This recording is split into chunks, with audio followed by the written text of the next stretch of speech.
Morning Good morning, students.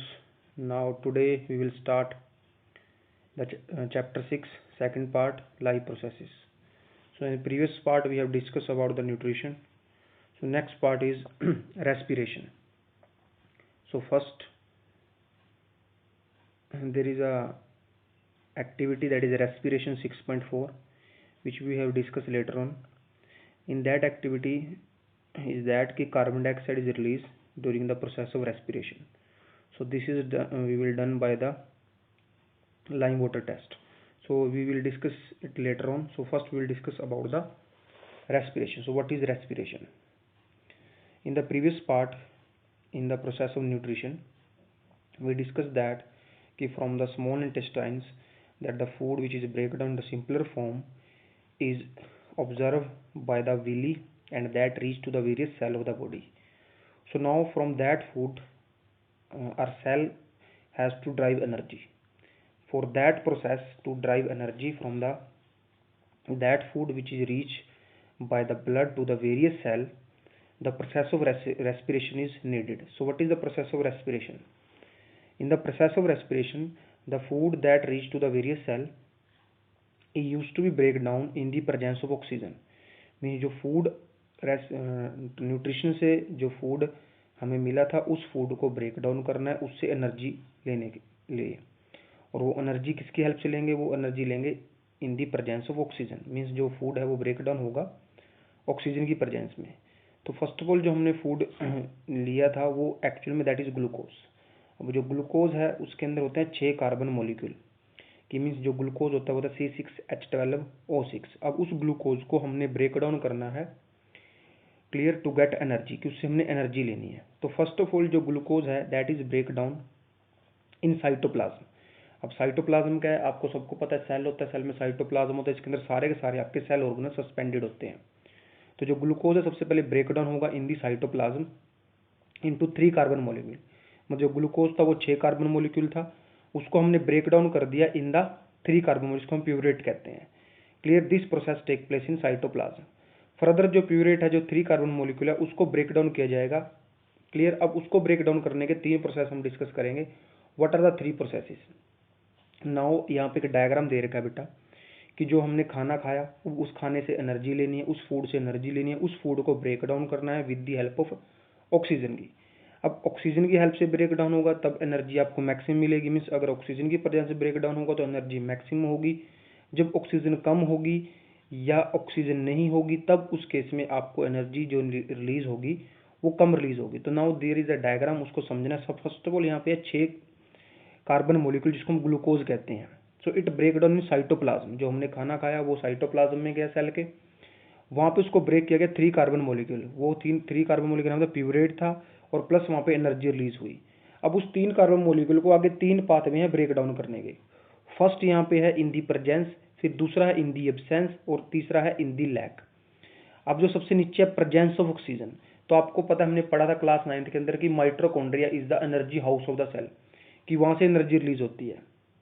Clear, तो जो mitochondria में ग्लूकोज की ब्रेकडाउन हुई है 3 कार्बन मॉलिक्यूल की, वो माइटोकॉन्ड्रिया में होगी। और माइटोकॉन्ड्रिया में जब ग्लूकोज को हम 3 कार्बन मॉलिक्यूल प्यूरेट को जब ब्रेक डाउन करेंगे in the presence of oxygen that done in the mitochondria, तो वहां पे आपकी कार्बन डाइऑक्साइड, वाटर और एनर्जी रिलीज होगी। उसके बाद हम करते हैं इन दी एब्सेंस। तो अगर हम एब्सेंस की बात करेंगे that take place in the case of yeast. वहां पे जब आपकी 3 कार्बन मॉलिक्यूल जब ब्रेक डाउन होगा वहां पे आपकी निकलेगी इथेनॉल, कार्बन डाइऑक्साइड और एनर्जी। मींस इस केस में एनर्जी आपकी कम रिलीज होगी। और जब हम लैक की बात करते हैं तो लैक जो होगी वो होगी मसल सेल के अंदर, वहां बनेगा लैक्टिक एसिड और साथ में निकलेगी एनर्जी। अब मैं आपको लैक का एग्जांपल देता हूं कि जब भी कोई रनर रन कर रहा होता है तो उसकी जो ऑक्सीजन की रिक्वायरमेंट है वो बढ़ जाती है। अगर उसको सफिशिएंट अमाउंट में ऑक्सीजन नहीं मिलती तो उसके मसल के अंदर बेटा लैक्टिक एसिड बनने लग जाता है, जिससे उसको क्रैम्प आते हैं। तो यहाँ पे जो रेस्पिरेशन आपकी वही 2 तरह की, एरोबिक एंड एनारोबिक। एरोबिक वो होगी जो ऑक्सीजन की प्रेजेंस में होगी, एनारोबिक वो होगी जो ऑक्सीजन की एब्सेंस में होगी। और जब एरोबिक होगी उस केस में आपकी जो एनर्जी रिलीज है वो ज़्यादा होगी, और एनारोबिक में जो एनर्जी रिलीज क्या होगी, कम होगी। तो ये 3 पाथवे हैं to break down glucose, first into 6 carbon molecule then into 3। अब उनके 3 मेथड है, प्रेजेंस माइटोकॉन्ड्रिया में, एब्सेंस ईस्ट में, और लैक आपकी होगी मसल के अंदर। अब इसको हम आगे थोड़ा और डिस्कस करते हैं। अब जो एनर्जी रिलीज हुई है during the process of respiration in which the glucose is break down into to get energy, that energy release in ATP means जो ATP है that is a energy currency of the energy means जो हमारी body में energy निकलती है उसको ATP में major किया, जैसे डॉलर होता है, जैसे पाउंड होता है, ऐसे जो एनर्जी की करेंसी यूनिट है हमारी बॉडी के अंदर वो ATP होती है। के लिए ये फैक्ट फाइल है, आपने इसको रीड करना है क्लियर, और उसको समझना है कि इसमें क्या बताया गया, एंडोथर्मी एक्सोथर्मी के बारे में बताएगा। अगर फिर भी डाउट रहता है तो you will tell me, I will explain you. So next इसके बाद हम चलते हैं। अब यहाँ पे आपका ये है, since the aerobic respiration pathway depend on the oxygen, aerobic organism need to ensure that there is sufficient intake of oxygen. अब यहाँ पे क्या है कि जो हमें फूड को ब्रेक डाउन करना है वो ऑक्सीजन की अवेलेबिलिटी पे डिपेंड करता है। अब जहाँ पे एरोबिक ऑर्गेनिज्म है, जहाँ पे एरोबिक हमने रेस्पिरेशन करवानी है, वहाँ पे ऑक्सीजन की मात्रा जो होगी, जो ऑक्सीजन है वो सफिशिएंट होनी चाहिए।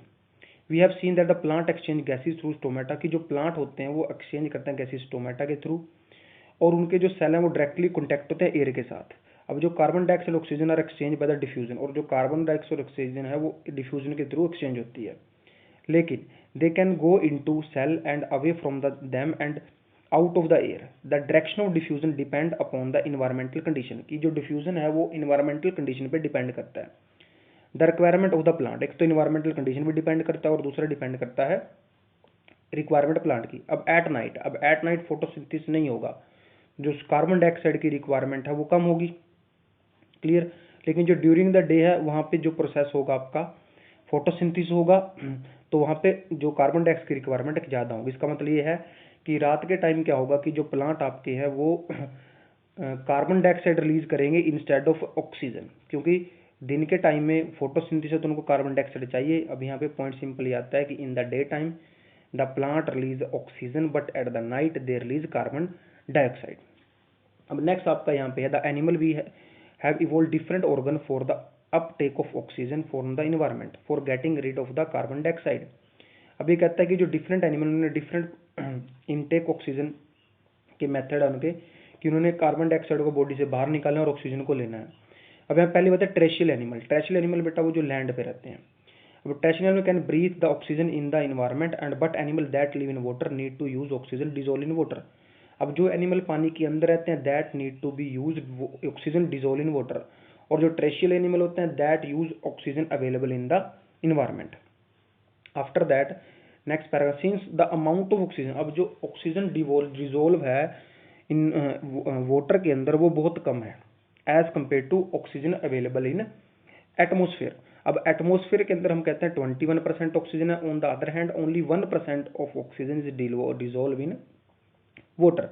तो इस वजह से जो आपके एक्वाटिक एनिमल होंगे उनका जो ब्रीथिंग रेट होता है वो बहुत फास्ट होता है एज कंपेयर टू ट्रेशियल एनिमल। और वो करते क्या हैं, अगर हम फिश का एग्जांपल लेते हैं तो वो क्या करते हैं, they pass the water through the gills. अब गिल से वाटर पास होगा, उसमें से वाटर में से जो डिजोल्व ऑक्सीजन है उसको वो इनटेक कर लेंगे, and that oxygen dissolve in blood और taken by the blood. That is written fish takes in water through their mouth and force it to pass through gills where the dissolved oxygen is taken by the blood। अब जो terrestrial animal organism है, अब उनके अंदर जो respiration होगी उनके different organ होते हैं फॉर डिफरेंट एनिमल, क्लियर। अब हम ह्यूमन बीइंग की बात करेंगे तो हमने अगले पार्ट में ह्यूमन बीइंग के बारे में डिस्कस करना है। All the organism have a structure that increase surface area that in contact with oxygen rich atmosphere since the exchange of oxygen and carbon dioxide has to be take place across the surface. अब इसने ये point यहाँ पे बोला है कि कोई भी ट्रेशियल एनिमल है जहाँ पे एक्सचेंज होगा ऑक्सीजन और कार्बन डाइऑक्साइड का, उसका सरफेस एरिया ज़्यादा होगा ताकि इजीली वहाँ पे मैक्सिमम एक्सचेंज हो सके। अब एक्सचेंज का मतलब ये है कि बॉडी से कार्बन डाइऑक्साइड को निकालना है और ऑक्सीजन को एटमोसफेयर से लेना है। अब यहाँ पे नेक्स्ट हम देखेंगे, the surface is very fine and delicate in order to protect, कि वो सरफेस बहुत डेलिकेट और फाइन है, उसको प्रोटेक्ट किया इनर, मतलब जो आपके, अब आपके जो ऑक्सीजन और कार्बन डाइऑक्साइड का एक्सचेंज होता है that is through the lungs होता है। अब जो लंग्स हैं वो काफी सॉफ्ट ऑर्गन होते हैं, तो that is protected inside the body. वो कहाँ पे प्रोटेक्ट है, इनसाइड द बॉडी है, तो usually within the body होंगे। So there have to be pass that will take air to the area. In addition there is a mechanism for moving air in and out of this area where the oxygen is observed। और यहाँ पे एक mechanism भी होगा जिससे air अंदर और बाहर जाएगी, उस एयर से कार्बन डाइऑक्साइड को ऑक्सीजन को ऑब्जर्व कर लिया जाएगा और उसके बाद उसके अंदर हम कार्बन डाइऑक्साइड को ऑब्जर्व कर लीजिए। अब यहाँ पे हमने पूरे प्रोसेस को पढ़ना है कि ह्यूमन बीइंग के अंदर जो ये एक्सचेंज होता है वो कैसे होता है।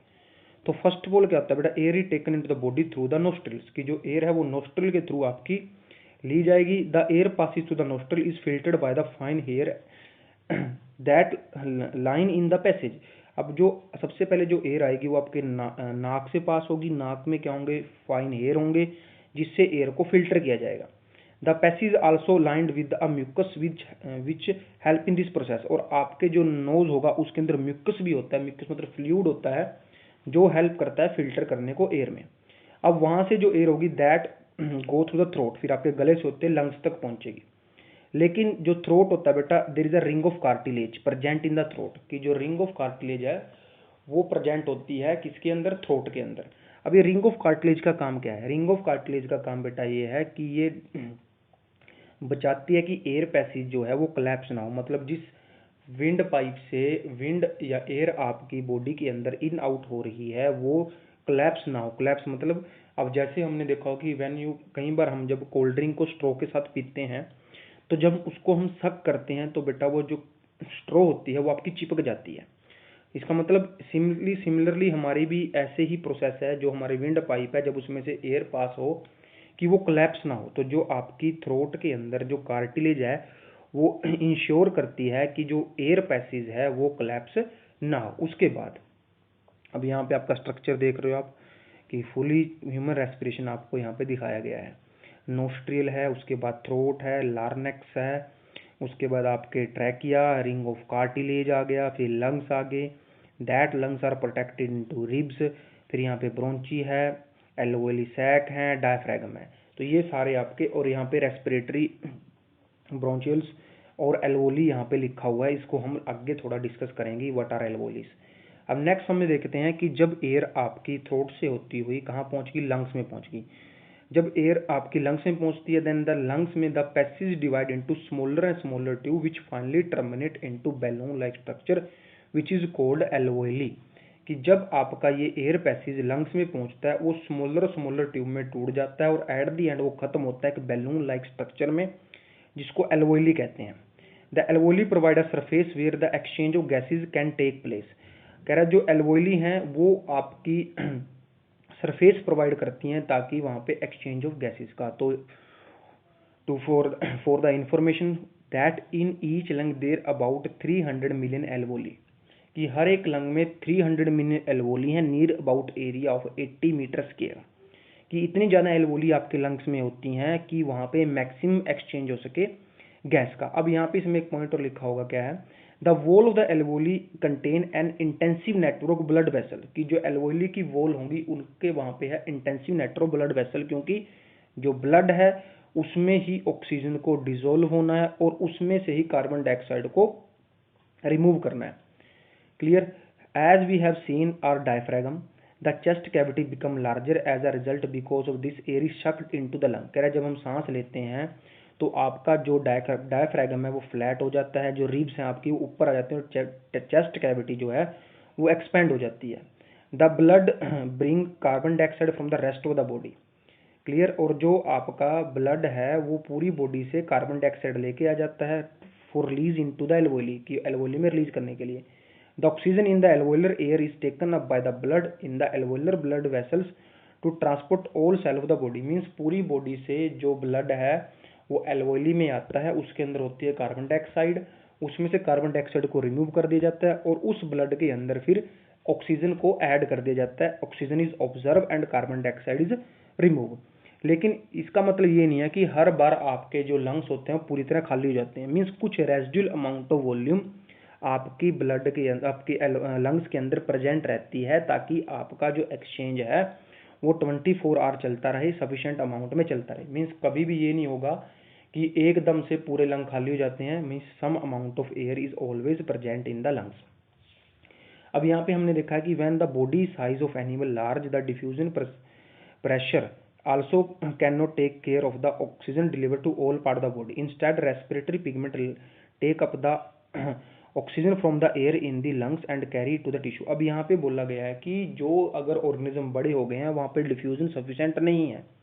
अब इसमें आपने एक पॉइंट समझना है कि जो हमारी बॉडी है, हमारी बॉडी के अंदर जो ब्लड है, ब्लड के अंदर एक पिगमेंट है जिसको हीमोग्लोबिन कहते हैं। तो हीमोग्लोबिन आपका ऑक्सीजन के साथ कंबाइन हो जाता है, मीन्स जो ऑक्सीजन है वो पूरी बॉडी में लेके जाने का काम करता है हीमोग्लोबिन। क्लियर। जो हीमोग्लोबिन है we can say that it readily combine with oxygen to form oxyhaemoglobin. और उस हीमोग्लोबिन की हेल्प से जो आपकी ऑक्सीजन है वो हर एक सेल तक पहुंचती है। सिंपली ऐसे जो कार्बन डाइऑक्साइड होती है वो बेटा डिजोल्व हो जाती है प्लाज्मा के अंदर। अब यहाँ पे हम पढ़ेंगे respiratory pigment take up the oxygen from the air in the lungs and carry to the tissue which are deficient in oxygen before releasing. Inhibiting the respiratory pigment is haemoglobin which has very high affinity for oxygen. This pigment is present in red blood capsule. The carbon dioxide is more soluble in water than oxygen and hence mostly transported in the dissolve from in the body. अब वही बात है, जो carbon dioxide है वो dissolve होकर जाती है प्लाज्मा में और जो ऑक्सीजन जाती है वो हीमोग्लोबिन के साथ डिसोल्व होकर जाती है। अब यहाँ पे फैक्ट फाइल है कि जो एल्वोली है near about area 80 metre square है ताकि मैक्सिमम एक्सचेंज हो सके। ये आपकी फैक्ट फाइल है। अब डिफ्यूजन सफिशिएंट नहीं है, वी कैन से दैट जो बड़े ऑर्गेनिज्म है जो लार्ज साइज के हैं उनमें डिफ्यूजन पॉसिबल नहीं है। तो वहाँ पे कुछ ना कुछ उनके ब्लड में प्रेजेंट होता है जिससे ऑक्सीजन आराम से ऑब्जर्व हो सके। What advantage over an aquatic organism does a terrestrial organism have with regard the obtain oxygen from the respiration? तो सिंपल बात है बेटा कि जो टेरेस्ट्रियल है उनके पास 21% ऑक्सीजन अवेलेबल है और जो एक्वेटिक है उनके पास 1% ऑक्सीजन अवेलेबल है। और जो एक्वेटिक होते हैं उनका जो ब्रीथिंग रेट क्या होता है, फास्ट होता है, और जो टेरेस्ट्रियल है उनका ब्रीथिंग रेट क्या है, स्लो है एज कम्पेयर टू जब दोनों को हम कंपेयर करते हैं। What is the different way in which glucose is oxidise to provide energy in the various organism. तो इसके लिए बेटा हमने जो आपका ये जो डायग्राम है, ये जो डायग्राम है ग्लूकोज को 3 में तोड़ा फिर 3 को आगे तोड़ा, तो ये पाथवे आपने बताना है। उसके बाद हम जब आगे चलते हैं नेक्स्ट क्वेश्चन को देखते हैं क्या है। जो नेक्स्ट क्वेश्चन यहाँ पे है, how is oxygen and carbon dioxide transported human being. तो अभी बताया मैंने oxygen is transported with the help of the haemoglobin because oxygen combine with haemoglobin to form oxyhaemoglobin and carbon dioxide transported in the dissolve form which dissolve in plasma. तो ये आपका हो गया। How is the lungs design in human being to maximise the area for the exchange of gases. तो simple बात है, इन the lungs when the tubes reach in the lungs it divides in smaller and smaller structure which is known as alveoli and in each lung there are about 300 million alveoli। हर एक lungs में 300 million alveoli हैं। Clear. और 300 million alveoli के साथ साथ जो area है वो नियर अबाउट 80 मीटर स्क्वायर है जिसके हिसाब से जो एक्सचेंज ऑफ गैसेज है वो मैक्सिमम हो जाता है। तो आपने इसके बारे में ये लिखना है। तो नेक्स्ट हम देखते हैं, नेक्स्ट आपका है ट्रांसपोर्टेशन। अब वही बात है, अब ट्रांसपोर्टेशन की बात आएगी। क्लियर कि जो आपका फूड प्रिपेयर हुआ है, ऑक्सीजन जो पहुंच गई है कहाँ पे, लंग्स में, उसको हमने पहुंचाना है हर एक सेल के पास। अब उसको हर एक सेल तक पहुंचाने के लिए यूज होगा ट्रांसपोर्टेशन सिस्टम। अब ट्रांसपोर्टेशन सिस्टम में क्या है, तो हमने पढ़ा था ब्लड के बारे में। तो जो ब्लड है वो एक आपका कनेक्टिव टिश्यू जो हमने पढ़ा था क्लास 9th के अंदर। अब जो ब्लड है आपका क्या क्या ट्रांसपोर्ट करेगा, वो आपका फूड भी ट्रांसपोर्ट करेगा, वो कार्बन डाइऑक्साइड ट्रांसपोर्ट करेगा, वो ऑक्सीजन ट्रांसपोर्ट करेगा। क्लियर। और जो नाइट्रोजन वेस्ट है उसको भी ट्रांसपोर्ट करेगा ताकि वो बॉडी से बाहर निकल सके। क्लियर। अब ब्लड में कौन है, कौन कितना काम करता है उसके बारे में हमने पढ़ना है। Blood consist of fluid medium cold plasma, कि ब्लड के अंदर प्लाज्मा होता है, जो प्लाज्मा है वो ट्रांसपोर्ट करेगा food, carbon dioxide, nitrogen waste in dissolved. Oxygen is carried by the red blood capsules. Many other substances like salt are also transported by the blood. So thus we need a pumping organ to push blood around the body, a network of tube to reach all tissue and system in place to ensure that this network can be repaired if damaged. तो simple हमने यहाँ पे पढ़ा कि अब हर एक cell तक जो फूड को, कार्बन डाइऑक्साइड को, ऑक्सीजन को, वेस्ट को रिमूव करने के लिए एक ट्रांसपोर्टेशन सिस्टम की जरूरत है। वो हमारा ब्लड है। ब्लड में क्या है, प्लाज्मा है। तो हमने पढ़ लिया अभी प्लाज्मा। प्लाज्मा के साथ कुछ और भी है जो ऑक्सीजन को ट्रांसपोर्ट करेगा, वो है आपके हीमोग्लोबिन। अब यहाँ पे आपका क्वेश्चन आता है first, are pump the heart, कि जो पंपिंग ऑर्गन है वो हार्ट है, मतलब जो हार्ट का काम सिर्फ ये है कि ब्लड को पंप करना, ताकि प्रेशर बना रहे और ब्लड फ्लो होता रहे। The heart is a muscular organ which is a big is our fist because both oxygen and carbon dioxide have to be transported by the blood, कि जो ऑक्सीजन और कार्बन डाइऑक्साइड है वो transport करना है किसने, ब्लड ने। The heart has different chamber to prevent the oxygen rich blood from mixing with the blood containing carbon dioxide, की जो हार्ट है उसके अंदर बेटा चैम्बर हैं, क्लियर। तो वो चैम्बर क्या इंश्योर करते हैं कि जो ऑक्सीजनेटेड और डीऑक्सीजनेटेड, मतलब ऐसा ब्लड जिसमें ऑक्सीजन है और ऐसा ब्लड जिसमें कार्बन डाइऑक्साइड है वो मिक्स ना हो, clear. The carbon dioxide rich blood has to be reached. The carbon dioxide rich blood has to be reached the lungs from for the carbon dioxide to be removed. अब जिसके अंदर आप, जिस blood के अंदर आपके कार्बन डाइऑक्साइड होगी वो कहाँ रीच करेगा, लंग्स में रीच करेगा। क्यों किया, क्योंकि लंग्स के अंदर होता है एक्सचेंज ऑफ गैसेज। तो जिस ब्लड के अंदर कार्बन डाइऑक्साइड थी वो पहुंचा कहाँ पे, लंग्स में पहुंच गया। अब लंग्स में से उसमें से कार्बन डाइऑक्साइड को ऑब्जर्व कर लिया गया, रिमूव कर दिया गया और ऑक्सीजन को ऐड कर दिया गया। अब the oxygenated blood from the lungs have to be brought back to the heart. अब सिंपल बात है कि भाई लंग्स में तो सिर्फ एक्सचेंज है गैसेज का, लेकिन जो ब्लड को वेरियस पार्ट तक पहुंचाना है वो करेगा हार्ट, क्योंकि ट्रांसपोर्ट, अब जो लंग्स हैं उनका काम है गैसेज का एक्सचेंज करना, लेकिन हर एक पार्ट तक ऑक्सीजन रिच ब्लड को पहुंचाने का काम है हार्ट का, क्लियर। अब यहाँ पे हम देखेंगे this oxygen rich blood is then pump to the rest of the body. Means क्या होता है, पूरी बॉडी से आपका ऑक्सीजनेटेड और जो डीऑक्सीजनेटेड ब्लड है, पूरी बॉडी से डीऑक्सीजनेटेड ब्लड हार्ट में आता है, हार्ट उसको लंग्स में भेजता है, लंग्स में वो फिल्टर होता है, उसके बाद फिर आपका वो आता है फिर से हार्ट में। मीन्स जो आपका ब्लड है हार्ट में दो बार फ्लो होता है, एक बार ऑक्सीजनेटेड ब्लड, एक बार डीऑक्सीजनेटेड ब्लड। इसको अब हम समझते हैं कैसे है। फर्स्ट ऑफ ऑल क्या होता है, हम स्टेप को शुरू करते हैं कि the oxygen rich blood from the lungs, जो ऑक्सीजन रिच ब्लड था लंग्स में से हार्ट के आता है लेफ्ट पार्ट के अपर चैम्बर में, जिसको हम लेफ्ट ओट्रम कहते हैं। Oxygen rich blood from the lungs come to the thin walled upper chamber of the heart on the left, this is called left atrium. The left atrium relax when it collect the blood, clear. अब जब आपके left chamber में blood आएगा lungs से upper chamber में, तो वो क्या करता है, रिलैक्स करता है। It then contract while the next chamber of the left ventricle, जो अपर चैम्बर था वो लेफ्ट ओट्रम था, जो लोअर चैम्बर है वो लेफ्ट वेंट्रिकल, जो आप नीचे देख रहे हो। तो जब किसी में बेटा ब्लड आता है तो वो आपका रिलैक्स करता है, क्लियर। जब उसमें से ब्लड जाएगा तो वो करेगा कॉन्ट्रैक्ट, मीन्स जो अपर चैम्बर है वो कॉन्ट्रैक्ट करेगा और जो लोअर चैम्बर है वो रिलैक्स करेगा। So the blood is transfer to it when the muscular left ventricle contract. अब जब लेफ्ट वेंट्रिकल ने कॉन्ट्रैक्ट किया तो इसमें से ब्लड निकलेगा। अब ब्लड निकल के कहाँ जाएगा, पूरी बॉडी में जाएगा। Then the left ventricle relax contract and the blood is pumped out to the body, the deoxygenated blood from the body to be upper chamber of the right. अब क्या हुआ, लंग्स में से अपर चैम्बर में आया था, clear, left ओट्रम के अपर chamber में आया। अपर चैम्बर में जब आ रहा था तो वो रिलैक्स कर रहा था, क्लियर। जब उसने लोअर चैम्बर को ट्रांसपोर्ट करना है उसको, तो वो कंट्रैक्ट किया। लेफ्ट वेंट्रिकल ने उसको कलेक्ट किया, कलेक्ट करने के बाद उसने फिर से कॉन्ट्रैक्ट किया और ब्लड पूरी बॉडी में चला गया। पूरी बॉडी में जब ब्लड गया तो वहां पे हो गया एक्सचेंज, की ब्लड से कार्बन डाइऑक्साइड दे दी गई और ऑक्सीजन उससे ले ली गई, और पूरी बॉडी से ब्लड घूम के फिर कहाँ पहुंचेगा, that reach to the upper chamber on the right. जो upper chamber on the right है उसका नाम है लेफ्ट ओट्रम, क्लियर। तो देन द राइट ओट्रम में वो पहुंच गया, जब तक उसमें ब्लड आ रहा है वो रिलैक्स कर रहा है। एज द राइट ओट्रम कॉन्ट्रैक्ट, जब राइट ओट्रम कंट्रैक्ट करेगा तो ब्लड किस में जाएगा, जाएगा लोअर चैम्बर में, जिसका नाम है राइट वेंट्रिकल। अब जब ब्लड राइट वेंट्रिकल में चला गया, this transfer the blood to the right ventricle which is then turns pump it to the lungs for the oxygenation.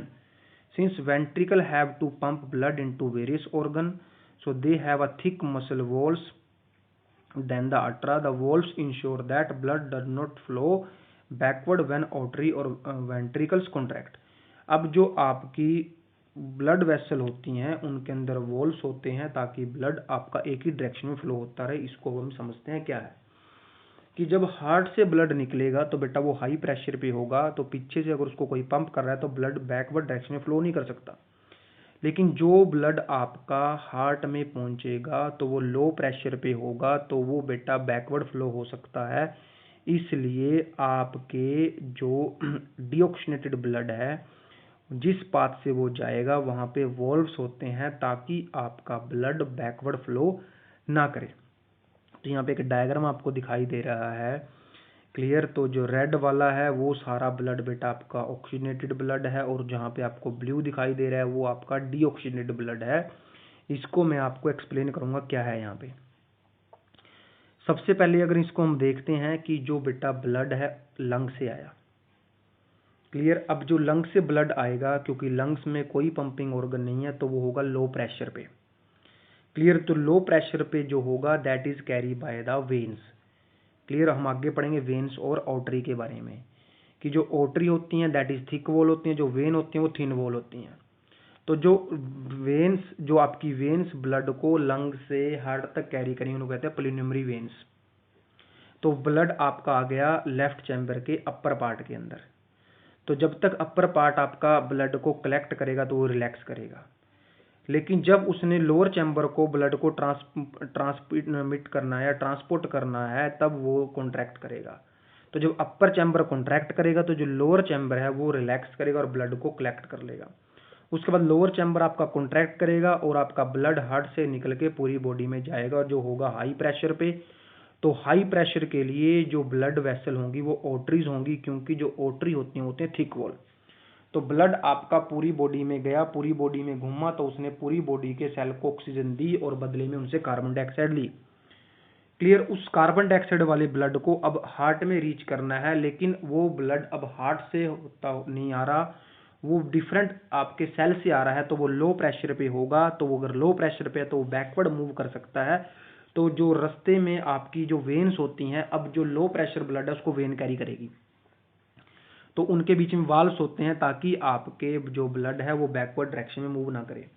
अब उसके बाद क्या होगा, पूरी बॉडी से ब्लड जो रीच करेगा जिसके अंदर कार्बन डाइऑक्साइड है वो आएगा upper chamber on the right. तो जब तक अपर चैम्बर और राइट उसको कलेक्ट करेगा तो वो करेगा रिलैक्स, क्लियर। लेकिन जब उसने लोअर चैम्बर को ट्रांसमिट करना है तब वो करेगा कॉन्ट्रैक्ट। तो अब ब्लड कहाँ पे है जिसके अंदर कार्बन डाइऑक्साइड वो है अपर चैम्बर में, अपर चैम्बर से कहाँ गया लोअर चैम्बर में। अब उस लोअर चैम्बर से उसने जाना है लंग्स में, क्यों, क्योंकि उसके अंदर है कार्बन डाइऑक्साइड। उस कार्बन डाइऑक्साइड गैस को निकालना है और ऑक्सीजन को ऐड करना है। अब आपको तो ब्लड किससे निकला है, हार्ट से निकला है। अगर ब्लड हार्ट से निकला है इसका मतलब वो हाई प्रेशर पे होगा, और हाई प्रेशर किसको कौन कैरी करेंगी, वो करेंगी आर्टरीज। तो इस तरह से जो आपका ब्लड है बेटा वो 2 बार आपके हार्ट से जाता है, जिसको हम डबल सर्कुलेशन कहते हैं। अब यहाँ पे क्वेश्चन आता है, उसको हमने पढ़ना है कि ये 4 चैम्बर क्यों है, ताकि ब्लड मिक्स ना हो।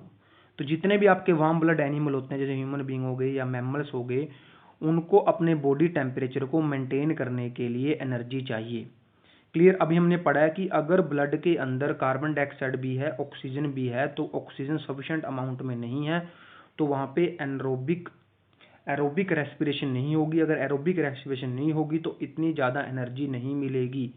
लेकिन जो वार्म ब्लड एनिमल होते हैं they required high amount of energy for the maintenance of the body temperature. तो वो आपकी जो ऑक्सीजन ज़्यादा होनी चाहिए, इसके लिए जो ऑक्सीजनेटेड ब्लड है और जो डीऑक्सीजनेटेड ब्लड है उसको मिक्स होने से रोका जाता है। लेकिन जो आपके एम्फीबियन होते हैं, जो रेप्टाइल होते हैं, उनके अंदर 3 चैम्बर हार्ट होता है और वहाँ पे ब्लड आपका मिक्स होता रहता है। ऑन द अदर हैंड जो फिश होते हैं उसके अंदर 2 चैम्बर हार्ट होता है, तो वहाँ पे आपका ब्लड मिक्स होता रहता है। कौन सा ब्लड, ऑक्सीजनेटेड एंड डीऑक्सीजनेटेड, क्योंकि ये सारे के सारे बेटा आपके कोल्ड ब्लडेड एनिमल हैं, इनको इतनी टेम्परेचर इतनी एनर्जी नहीं चाहिए ताकि बॉडी टेम्परेचर आपका मेंटेन रहे, क्लियर। अब इसके बाद हम आगे चलते हैं, नेक्स्ट आपके आएंगे यहाँ पे है ब्लड प्रेशर। अब आपने पढ़ा होगा what is blood pressure, simple सी बात है, the force exert against the walls of the vessels, जिसमें ब्लड जाएगा उसको ब्लड प्रेशर का 2 तरह का होता है आपका, सिस्टोलिक एंड डायसिस्टोलिक। आपने भी कभी देखा होगा जब भी आपका डॉक्टर ब्लड प्रेशर चेक करता है, आपने किसी का देखा होगा तो वो 2 वैल्यू आपको बताता है, जैसे 120, 80, 135, 90। तो 2 तरह का आपका प्रेशर है, systolic and diastolic. What is systolic, what is diastolic, ये हम आपको बताते हैं। The pressure of the blood inside the arteries, कि जब भी आपका जो ब्लड प्रेशर है artery during the ventricle systole, उसको बोलेंगे systolic. And the blood pressure in the arteries during the ventricle diastole. Clear? तो जब वेंट्रिकल सिस्टोल होगा तब आपका सिस्टोलिक है, और जब वेंट्रिकल डायसिस्टोल होगा तो आपका वह डायसिस्टोलिक प्रेशर। अब जो नॉर्मल रेंज है that is 120 mm of Hg to 80 mm of Fg। इस सिस्टोलिक 120 होगा और डायसिस्टोलिक नॉर्मल आपका ये होगा। अब ब्लड प्रेशर को मेजर करने का एक इंस्ट्रूमेंट है, उस इंस्ट्रूमेंट का नाम है sphygmomanometer which is used to measure the blood pressure. अगर ब्लड प्रेशर हाई होगा तो बेटा उससे आपकी हाइपरटेंशन क्लियर होगी, जिससे आपकी आर्टरीज हैं वो कॉन्ट्रैक्ट कर जाती हैं, जिससे ब्लड फ्लो को रेजिस्टेंस मिलता है, और जिससे आपकी जो आर्टरी हैं वो रैप्चर मतलब फट सकती हैं, जिससे इंटरनल ब्लीडिंग होकर पर्सन की डेथ भी हो सकती है। अब नेक्स्ट हमने पढ़ना है ट्यूब्स। ट्यूब्स मीन्स जो ब्लड को कैरी करेंगी। तो वो दो तरह की आपने बतली, आर्टरीज एंड वेन्स। कि जो आर्टरीज होती हैं दैट कैरी ऑक्सीजनेटेड ब्लड। कौन सा ब्लड कैरी करती हैं? ऑक्सीजनेटेड ब्लड कैरी करती हैं। ये नहीं कह सकते ऑक्सीजनेटेड ब्लड मीन्स ये ऐसी वेन्स हैं, ऐसी वेसल्स हैं जो ब्लड को हार्ट से कैरी करती हैं away from the heart. Means जो ब्लड आता है वो हार्ट से आता है, मतलब away from the heart. Means जो आर्टरीज होती है उसके अंदर जो ब्लड होता है वो हाई प्रेशर पे होता है। अगर ब्लड हाई प्रेशर पे है तो इनकी जो वॉल होती हैं थिक होती हैं और इलास्टिक होती हैं। और जो वेन्स होती हैं which carry blood to the heart, means artery carry blood away from the heart. In the artery blood is at high pressure and the veins which carry blood toward the heart और to the heart. So इसके अंदर जो blood होता है that is at low pressure. तो जो इनकी walls होती हैं वो थिन होती हैं और इलास्टिक नहीं होती। क्लियर? और आपकी जो वेन्स होती हैं वो स्किन में बहुत ऊपर होती हैं, लेकिन जो आर्टरीज हैं that are deep under the skin. Clear? आपने देखा होगा जब आपकी जो डॉक्टर इंजेक्शन वगैरह लगाता है तो वो थोड़ी देर बाद ब्लड अपने आप रुक जाता है, क्योंकि उसके अंदर ब्लड इतना हाई प्रेशर पे नहीं होता। लेकिन जब किसी को डीप इंजरी होती है तो वहाँ पे ब्लीडिंग ज़्यादा होती है। उसका रीज़न है कि वहाँ पे आर्टरीज के ऊपर डैमेज हुआ है, और अगर आर्टरी डैमेज होगी तो उसके अंदर जो ब्लड है वो हाई प्रेशर पे आ रहा है। अब जब क्या होता है कि जब कोई भी आर्टरी किसी भी टिश्यू या किसी सेल के पास जाएगी, divide into smaller and smaller tubes which are known as capillary. On reaching an organ or tissue, the artery divide into smaller and smaller vessel to bring the blood in contact with all the individual cell. The smallest vessel have a wall which are one cell thick are called capillary. Means जब कोई artery किसी भी tissue में पहुंचेगी, tissue में हर एक cell को oxygen देनी है, तो हर एक ऑक्सीजन देने के लिए वो स्मॉलर ट्यूब में डिवाइड होगी। उन स्मॉलर ट्यूब को हम कैपिलरी कहते हैं। Clear? The exchange of material between the blood and surrounding cell take place across the thin wall. फिर क्या होंगी? जितनी भी कैपिलरी वो जो डिवाइड हुई थी वो दोबारा से कंबाइन होके फिर से किससे जुड़ जाएंगी? वेन से जुड़ जाएंगी। अब नेक्स्ट आपका आता है मेंटेनेंस बाय प्लेटलेट्स। अब यहाँ पे एक और चीज है प्लेटलेट्स। अब प्लेटलेट्स क्या होते हैं कि बेटा जो लीकेज को रोकते हैं। मीन्स अगर आपकी कोई भी ब्लड वेसल रैप्चर हो चुकी है, अगर वो टूट चुकी है, तो थोड़ी देर बाद वो उसमें जो खून रुकता है वो आपका रोकने में आपका प्लेटलेट हेल्प करते हैं। कि प्लेटलेट को मैसेज मिलता है कि वहाँ पे आपकी इंजरी है, वहाँ पे इकट्ठे होते हैं और आपकी जो ब्लीडिंग है उसको मिनिमाइज कर दे। What happen if the system of tube develop a leak? Think about a situation when we are injured, start bleeding, naturally the loss of the blood from the system has to minimise. Leakage would be lead to be loss of pressure which would reduce the efficiency of pumping system. To avoid this, the blood has platelet cell which circulate around the body and plug these leakage by helping to clot the blood of these point in जिसको हम blood clotting कहते हैं। तो means जो platelets हैं that help in the blood clotting। और जो आपका आखिरी वो लिम्फ जो है बेटा, ये कई बार पेपर में पूछा गया है, इसको ध्यान से समझना सभी ने। जो लिम्फ है बेटा it is also involve in transportation. Clear? Lymph एक आपका टिश्यू फ्लूइड है। ये बना कैसे है? Through the pores present in the walls of capillary. जो कैपिलरी के अंदर पोर्स प्रेजेंट होते हैं उसमें some amount of plasma protein और ब्लड सेल एस्केप हो जाता है intercellular space in the tissue. Means from the tissue form a tissue fluid lymphs. Means बना कैसे था कि जो कैपिलरी थी उसके अंदर स्मॉल आपकी क्या थी?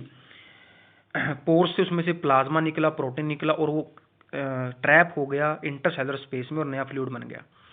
अब भाई इसका क्या कलर है, क्या होता है, जो ये होता है कलरलेस होता है और कंटेन लेस प्रोटीन होता है।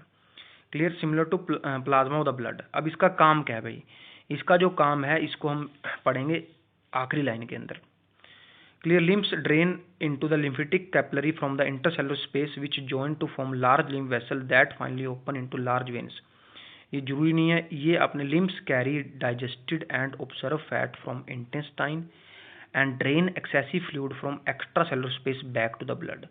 अब जो लिम्फ वो कैरी क्या करता है, digested and observe fat from the intestine and drain excessive fluid from extra cellular space back to the blood. जो जो एक्स्ट्रा सेलुलर स्पेस है, जो स्पेस के अंदर जो आपका फ्लूइड होता है उसको ब्लड के अंदर वापस लेके जाना, और डाइजेस्टेड फैट को कैरी करना, ऑब्जर्व करना किसमें से, इंटेस्टाइन में। तो अब हमने थोड़ा इसको एक बार मैं दोबारा से बता देता हूँ आपको, हार्ट की वर्किंग एक बार समझाना चाहूँगा दोबारा से। क्या है, हार्ट के अंदर बेटा 4 चैम्बर हैं आपके, लेफ्ट में 2 हैं और 2 ही राइट में है। लेफ्ट ओट्रम अपर है, लेफ्ट वेंट्रिकल नीचे है, ऐसे राइट ओट्रम ऊपर है और राइट वेंट्रिकल नीचे है। तो जो आपका ब्लड होगा, अगर हम स्टार्ट करते हैं किससे, हमने स्टार्ट किया लंग से, तो जो लंग से ब्लड आया है तो बेटा जो ब्लड हार्ट से निकलेगा वो हाई प्रेशर पे होगा। अब जो लंग से ब्लड है वो लो प्रेशर पे है। लो प्रेशर को कौन कैरी करेंगी, वेन्स कैरी करती हैं। उस वेन का नाम है प्लूमेनरी वेन्स, मीन्स जो वेन्स और जो आर्टरी आपकी लंग से हार्ट या हार्ट से लंग जाती हैं उनको कहते हैं प्लूमेनरी। वो डिपेंड करता है आर्टरी और वेन वो कब आएगी। अगर जो ब्लड को हार्ट तक लेके आ रही है वो वेन होगी, और जो ब्लड को हार्ट से लेके जा रही है वो आर्टरी होगी। क्लियर, पहले ब्लड अपर चैम्बर में आएगा, अपर चैम्बर रिलैक्स करेगा, फिर उसमें ब्लड कलेक्ट हो गया, फिर वो कॉन्ट्रैक्ट किया, ब्लड लोअर चैम्बर में आएगा, लोअर चैम्बर से पूरी बॉडी में। अब जो लोअर चैम्बर से ब्लड जा रहा है वो है हाई प्रेशर पे। तो हाई प्रेशर को कौन कैरी करेंगी, आर्टरीज कैरी करेंगी। क्यों, क्योंकि आर्टरी होती हैं flexible, elastic and thick wall. Clear, तो पूरा ब्लड आपका कहाँ पहुंच गया, पूरी बॉडी में पहुंच गया, हर एक सेल तक पहुंचाना है। तो जो आर्टरी है वो स्मॉलर ट्यूब में टूट गई ताकि हर सेल के साथ डायरेक्ट कॉन्टैक्ट हो, तो वो बन गई आपकी क्या, कैपिलरी। कैपिलरी में फिर हर एक सेल ने क्या ली, ऑक्सीजन ली और वापस कर दी कार्बन डाइऑक्साइड। फिर से कैपिलरी कंबाइन हुई, कंबाइन होगी बन गई वेन्स। अब जो ब्लड आ रहा है वो सेल से आ रहा है, तो सेल से जो ब्लड आएगा वो लो प्रेशर पे होगा, तो लो प्रेशर ब्लड लेके जाएंगी वेन्स। अब जो ब्लड है लो प्रेशर पे है वो वापस भी फ्लो कर सकता है, तो वहाँ पे होंगे वॉल्व्स। अब फिर से पूरी बॉडी से ब्लड इकट्ठा होकर कहाँ आएगा, upper chamber of the heart on the right, जिसको राइट ओट्रम कहेंगे। तो जब राइट ओट्रम आपका ब्लड कलेक्ट करेगा वो रिलैक्स करेगा, जब वो फिल हो जाएगा तो वो कॉन्ट्रैक्ट किया तो लोअर चैम्बर में आ गया जिसका नाम है राइट वेंट्रिकल। तो राइट वेंट्रिकल से ब्लड जाएगा किसके अंदर, लंग्स के अंदर जाएगा। अब ब्लड कहाँ से जा रहा है, हार्ट से जा रहा है। तो जब ब्लड हार्ट से जाएगा तो किस पे होगा, वो हाई प्रेशर पे होगा। तो अगर ब्लड आपका हाई प्रेशर पे है इसका मतलब क्या है भाई, कि उसको कौन कैरी करेगी, आर्टरीज कैरी करेंगी। अगर आर्टरीज कैरी कर रही हैं तो, लेकिन अब जा किस पे रही है, लंग्स पे, तो उसका नाम होगा क्या, पल्मोनरी आर्टरी। तो ये आपका हमने बेटा ट्रांसपोर्टेशन और रेस्पिरेशन पढ़ा। इसके बाद आपका रहता है transportation in plant and excretion, which we have done in the next video. So now see the video, listen it carefully, make summary। और बेटा जितने भी आप लोग इस वीडियो को देखना है एंड तक देखना है, और आपने अपना नाम, आपको समझ में आया या नहीं आया उसको आपने कमेंट करना है। क्लियर, और जिन्होंने अभी तक चैनल को सब्सक्राइब नहीं किया बेटा वो करें, ताकि, और हाँ दूसरा बेटा वीडियो को आपने चैनल पेज पे देखना है instead of WhatsApp. So thank you. This is over for today.